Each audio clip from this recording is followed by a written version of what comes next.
Good evening, friends. Mark Holmes here, and as always, I want to thank you guys for watching, commenting, subscribing, and being part of the Joe Boo Sports Report. Without you guys, this literally does not work. You know, it amazes me. I just got finished with my Monday night live stream. Shout out to all you great fans and stuff in there. I tell you what was cool. I tell you what was really, really cool. We had some issues with some people that were just there to cause problems last week on Friday. And tonight it was different. We had Eagle fans. Now, don't get me wrong. We had Eagle fans in there. Hawk 215. He's an Eagle fan. I had Danny in here. Danny, shout out to you. You actually got the Get Philly shot glass. I mean, beer glass. It's kind of funny that an Eagle fan won, but shout out to you, man. We're giving away glasses for fans at each live stream show and stuff. And for me, it's a great way to kind of give back and say thank you and stuff and to spread the mojo. But we had some Eagle fans. We even had a Giant fan in here talking about how Danny Dimes is better than Carson Wentz and Dak Prescott. And I said, you're right. He is better than those two guys at fumbling the football. But we actually had really great conversations about it. I mean, we joked. We definitely joked a lot. And having the new Stream Deck, you know, I could pull the one-liners and I could put the one camera right there in my face and give them the look and stuff. But we had fun, even though we don't agree about the team. I'm a Cowboy fan. I love my Cowboys. I want to see my Cowboys win and demoralize the Eagles, the Washington team. I'm sorry. Every time I want to say the Washington team, it's just like, how can you not have a name? Your team don't even have a name. And the Giants. I can't stand those teams. But yet, I can have fun with fans of that team. We don't agree. You know, they'll tell me my quarterback stinks. I'll tell you your quarterback stinks. But it doesn't mean that we hate each other. And that's the great thing about life. We got to understand that people are going to have a difference of opinion. And just because I don't agree with you doesn't mean that I have to hate you. Seriously. And we should take a lesson from football.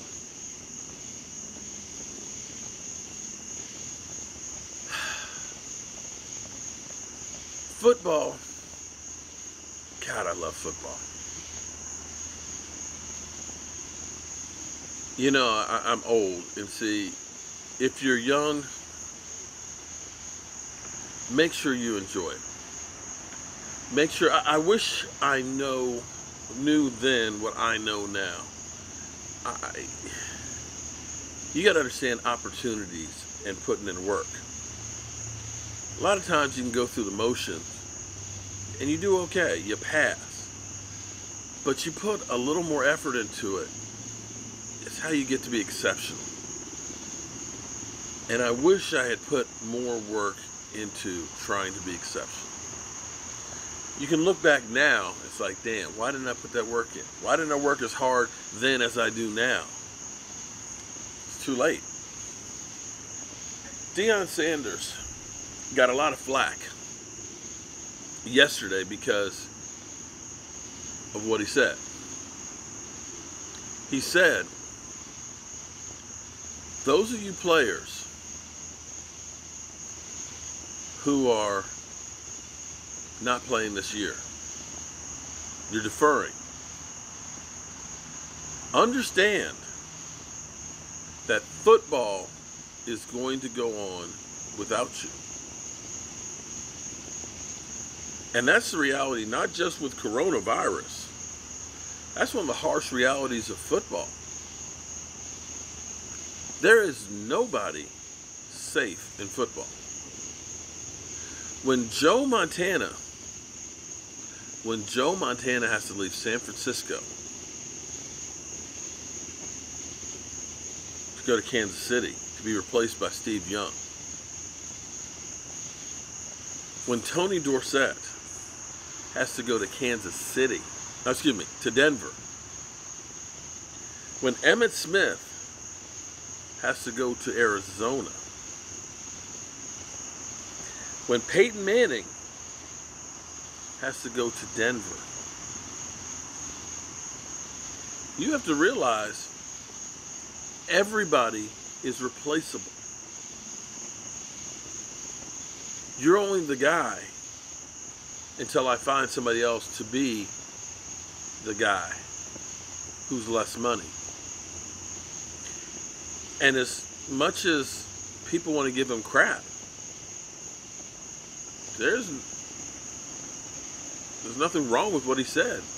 He spoke the truth. It's not a lie. It doesn't matter who you are. Tony Romo? Hey, we love you, Tony. You're our quarterback. You're getting paid a lot of money. But this guy Dak is available. A 13-3 season. And he's dirt cheap. Thanks. Appreciate it. And that is the sad part about football. There is no such thing as loyalty. And you're always one play away from things changing. As we get going through here on this season, there'll be a couple of guys that'll come out of nowhere that'll take spots. Last time I was in Oxnard,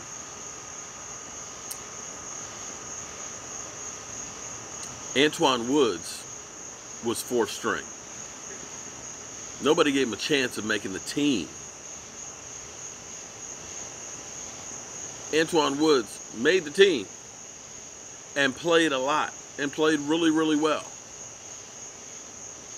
And you looked at that and said, wow, where'd this guy come from?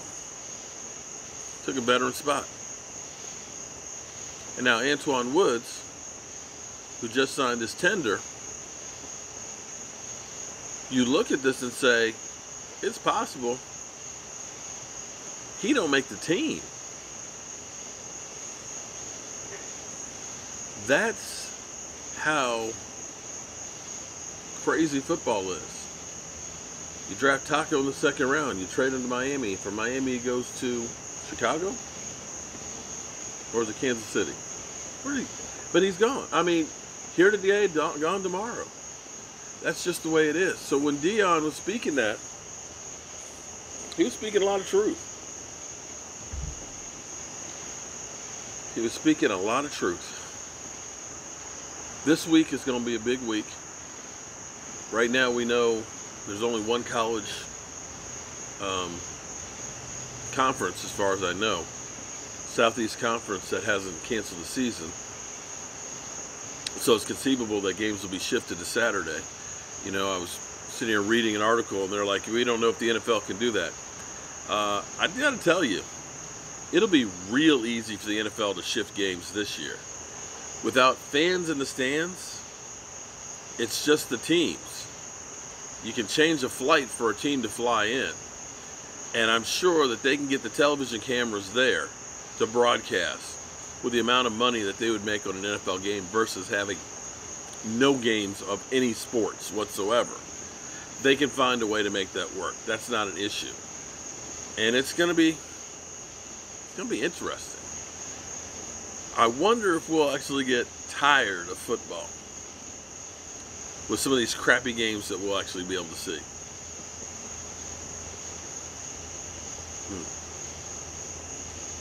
Yeah, I'd like to actually see myself getting tired of watching football. Well, you got your fireside chat. I'm happy to be here for another day. And one final thought. Don't play with your health. If you're not feeling right and you feel something's amiss, get yourself checked out.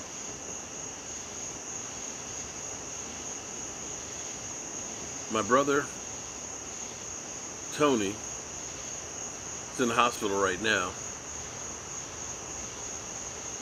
He'd been feeling bad for a few days and had a cold. It's not coronavirus. He's actually got a little bit of pneumonia. And they found out that he has fluid around his heart.